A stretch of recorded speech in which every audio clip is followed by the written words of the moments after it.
தமிழ்நாட்டில் நீங்க லேண்ட் வாங்க போறீங்கன்னா உங்களுக்கு ஒரு முக்கியமான அப்டேட் கொண்டு வந்திருக்கேன். உங்க காசு நிறைய மிச்சமான வாய்ப்பு இருக்கு, அதனால கவனமா கேட்டுவோம். நம்ம தமிழ்நாடு கவர்மெண்ட் லேண்டோட கைட்லைன் வேல்யூவும் ரெஜிஸ்ட்ரேஷன் ஃபீஸையும் இன்க்ரீஸ் பண்ண போறதா சொல்லியிருக்காங்க. 2017 ஹைகோர்ட் கொடுத்த ரூல்ஸ் படி தான் இப்போ வரைக்கும் பண்ணிட்டு இருக்காங்க. ஆனா கம்பேரிட்டிவ்லி லேண்டோட வேல்யூ ரொம்ப அதிகமா இன்க்ரீஸ் ஆயிருக்கிறதுனால இப்போ கைட்லைன் வேல்யூ ரெஜிஸ்ட்ரேஷன் ஃபீஸ் அதிகமாக போறதா நியூஸ்ல சொல்றாங்க.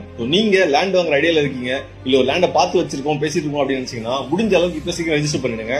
அதனால ஒரு நல்ல அமௌண்ட் உங்களால கண்டிப்பா சேவ் பண்ண முடியும். அண்ட் இன்ஃபர்மேஷன் நிறைய பேருக்கு ரொம்ப யூஸ்ஃபுல்லா இருக்கும். முடிஞ்ச அளவுக்கு ஷேர் பண்ணி விடுங்க.